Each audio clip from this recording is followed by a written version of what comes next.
첫 번째 이야기. 저랑 언니는 같은 방을 쓰는데 잘 때는 저는 바닥에서 자고 언니는 침대에서 잤습니다.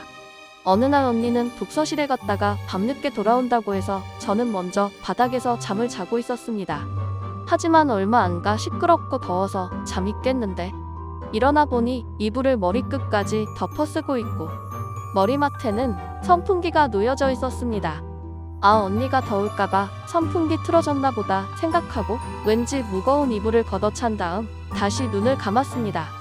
그때 뽀드득 쉬익 뽀드득 쉬익 또 이상한 소리가 나길래 어디서 나는가 귀를 세우고 듣는데 머리맡에서 소리가 들렸습니다.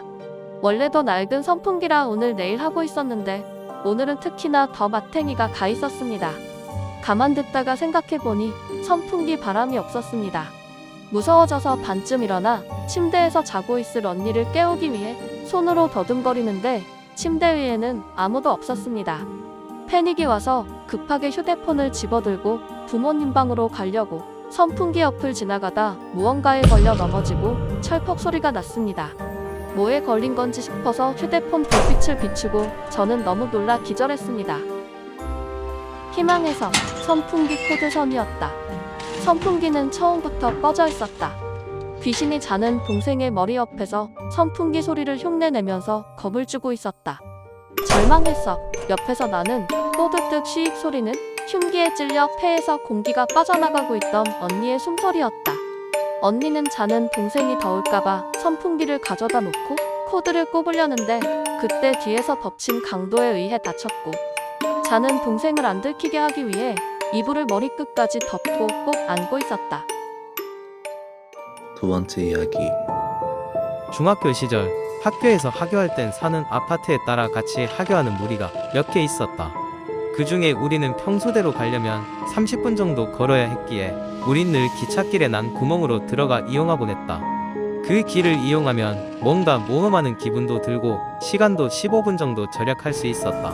한창 떠들면서 걷다가 길목에 주차되어 있는 검은 봉고차를 발견했다. 야, 얘들아, 이 차 봐봐. 뭐임 크크 누구 납치당한 거 아니가? 리얼 크크. 장난스럽게 말을 하면서 지나가는데 봉고차 안에서 애들 목소리로 뭐임? 들여? 뭔데? 야, 경찰 부르셈.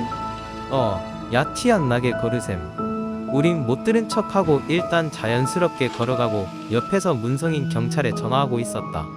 우린 조금 걸어가 트럭 뒤에 숨어 경찰이 오기를 기다렸다. 몇 분 뒤 경찰 아저씨가 와서 상황 설명을 한 뒤 같이 봉고차 앞으로 다가갔다. 근데 그 봉고차 안에는 아무도 없었다. 아저씨도 없었고 애들마저도 없었다. 너희들 장난 전화하면 못 써요. 아니에요. 진짜 들었어요, 맞지? 네, 진짜 소리 났는데 뭐지? 거짓말 아니에요. 녀석들이 진짜. 그때 차 뒤편을 조사하던 경찰 누나가 인상을 찌푸리며 말했다. 선배 트렁크로 와보세요. 여기 썩은 냄새 나는데요. 해서 트렁크를 열자 거기선 시체 세부가 나왔다. 자신이 죽은지도 몰랐던 애들이 귀신이 되어 살려달라고 말하고 있었던 것이다. 세 번째 이야기. 저는 어릴 적 깡시골에서 자랐습니다. 또래 아이가 없어 늘 혼자 놀았는데 그날은 한창 비밀기지 만들기에 빠져서 등산로에서 조금 떨어진 곳에 저만의 비밀기지를 만들고 있었습니다. 시간 가는 줄 모르고 만들고 있는데 바람이 멈춰 숲이 조용해지자 다른 소리가 들려왔습니다. 파사삭, 파사삭 낙엽이 밟히는 소리였습니다. 소리가 나는 곳을 쳐다보니 시꺼먼 그림자가 왔다 갔다 했습니다. 저는 무섭긴 했지만 오늘 완성 못하면 잠 못 잘 것 같아서 다시 작업을 시작했습니다. 그때 언덕 위에서 어떤 사람이 저를 쳐다보면서 자세를 낮추라는 듯한 눈짓을 하고 있었습니다.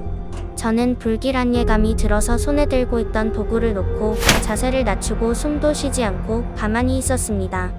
시간이 얼마나 흘렀을까 바람 소리가 들려와 눈을 떠들 땐 주위는 깜깜해졌고 언덕 위의 사람은 사라져 있어 저는 얼른 집으로 귀가했습니다. 할아버지가 갑작스럽게 돌아가셔서 장례식으로 한동안 그곳에 못 가다가 며칠 뒤 비밀기지 마무리할 겸 그곳에 갔다가 혹시나 하고 언덕 위에 올라가 보니 그곳은 사람이 서 있을 수 없을 만큼 가파른 절벽이었습니다. 어이가 없어 비밀기지로 돌아가 보니 비밀기지는 형체를 알 수 없을 만큼 무언가에 핥히어져 박살이 나 있었습니다. 그 후론 그 산엔 두 번 다시 안 갔습니다. 해석: 언덕 위에 있던 사람은 할아버지였다. 할아버지는 곰한테 습격받을 손녀를 구하기 위해 귀신이 되어 나타나 도와주었던 것이다.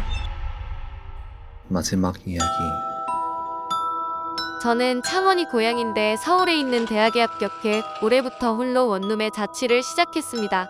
홀로 자취하는 여자를 노린 범죄가 많다 하여 저는 늘 경계하고 문이 닫힐 때도 소리가 날 때까지 문고리를 꽉 잡는 버릇이 생겼습니다. 길었던 메로나가 끝나서 이번 해부터 개강 파티가 부활해 참석했다가 늦은 밤 귀가하게 되었습니다. 가로등 몇 개 없는 달동네라 무서워져서 고향 친구한테 전화 걸었습니다. 왜 전화함? 뭐함. 넷플릭스 보고 있는데. 왜? 뭐임. 시끄러 전화 왜 걸었는데? 그냥 집 가는데 심심해서. 크크크 아이고, 우리 가히 무서웠죠요? 아 뭐래 그런 거 아니거든. 야 다솔 이번 주에 창원 내려간다. 애들 모아놔. 아 뭐야 폰 배터리 나갔네. 전화가 끊기니 뒤에서 발소리가 들려왔습니다. 무섭지만 집이 코앞이라 서둘러 걸어갔습니다.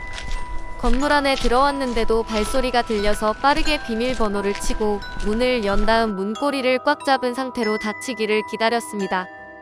그 순간 문고리가 강하게 당겨지는 느낌이 났습니다. 저는 무서워서 안간힘을 써서 버텼습니다.